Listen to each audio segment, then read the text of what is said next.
வணக்கம், welcome to சாமி spoken English. இன்றைக்கி நம்ம பார்க்க போகிற லெசன் வந்து common mistakes in spoken English. So நம்ம இங்கிலீஷ் வந்து பேசும்போதும் எழுதும்போதும் என்னென்ன மிஸ்டேக்ஸ் பண்ணுறோம், அந்த மிஸ்டேக்ஸை எப்படி ரெக்டிஃபை பண்ணுறதுன்னு இந்த வீடியோவில் நாம் பார்க்கலாம். நம்பர் 1, யாரையாவது பார்த்து கேட்போம், என்ன கேட்போம், நேத்திக்கு நீ வந்து காலேஜ் போனியாப்பா அப்படின்னு. என்ன சென்ஸில் கேட்குறோம், அவர் வந்து காலேஜ் படிச்சுட்டு இருக்காரு. ஸோ நேத்திக்கு நீ காலேஜ் போனியான்னு ஆக்சுவலாக எப்படி கேட்போம், did you go to college yesterday கேட்போமா? ஆனால் இப்படி கேட்கக்கூடாது, இட் இஸ் ராங். எப்படி தெரியுமா கேட்கணும், did you attend the college yesterday, did you attend the college எஸ்டர்டேன்னு கேட்கணும். ஏன்னா கோ டு காலேஜ்னா வேற ஏதாவது பர்பஸ் கூட இருக்கலாம். காலேஜில் பற்றி என்கொயரி பண்ணுறதுக்கு, அல்லது இந்த காலேஜ் எப்படி இருக்குன்னு பார்க்கறதுக்கு, அல்லது காலேஜில் யாராவது படிச்சுட்டு இருப்பாங்க அவங்களுக்கு லஞ்சு கொடுக்கறதுக்கு, அப்படிலாம் இருக்கலாம். வேறஸ் காலேஜுக்கு வந்து படிக்கிறதுக்காக போனியான்னு கேட்கறதுக்கு அட்டெண்ட் த காலேஜ் தான் பயன்படுத்தணும். நெக்ஸ்ட் பார்க்கலாமா?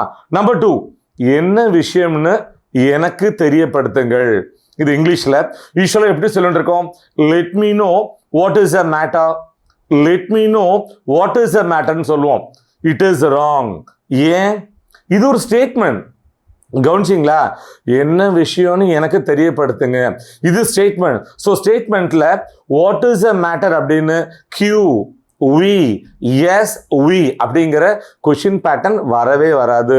ஸோ இந்த வாக்கியத்தை நாம் எப்படி மாற்ற அமைக்க போகிறோம், let me know what the matter is, let me know what the matter is. Next பார்க்க போகிறோம்.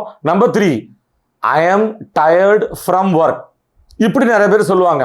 அவங்க என்ன சொல்ல வர்றாங்க, வேலை பார்த்து நான் ரொம்ப களைப்பாயிட்டேன் அப்படின்னு.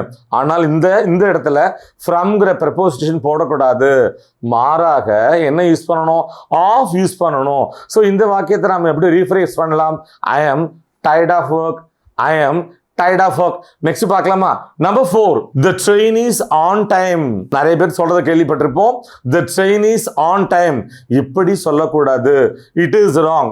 ஏன்னா on timeனா மிகச்சரியான நேரத்துக்கு, அதாவது கொஞ்சம் முன்னாடியும் இல்லை பின்னாடியும் இல்லை, கரெக்டாக 10 AM கரெக்டாக 10 AM வரதை தான் ஆன் டைம்னு சொல்கிறோம்.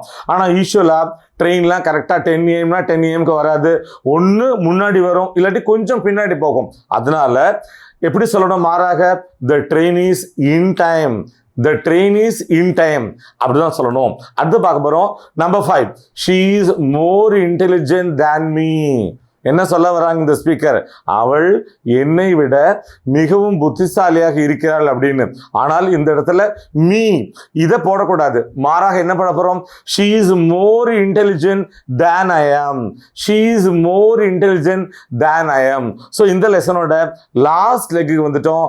நம்பர் 6, புதுசாக ஒரு ட்ரெஸ் வாங்கியிருப்போம், காஸ்ட்லியாக ட்ரெஸ்ஸை போட்டுண்டு யார்ட்டையாவது கேட்போம், என்ன கேட்போம், எப்படி இருக்கு, பார்க்கறதுக்கு எப்படி இருக்கு கேட்போமா? இது எப்படி கேட்டுட்டு இருக்கோம், how does it look like இப்படி கேட்டுட்டு இருக்கோம். It is wrong. மாறாக இது எப்படி கேட்கணும், what does it look like, what does it look like இப்படி தான் கேட்கணும். My dear viewers, common mistakes in spoken English இந்த வீடியோ உங்களுக்கு ரொம்பவே ஹெல்ப்ஃபுல்லாக இருந்திருக்கும்னு நாங்கள் நம்புகிறோம். மீண்டும் அடுத்த பாடத்தில் சந்திப்போம். தேங்க்யூ.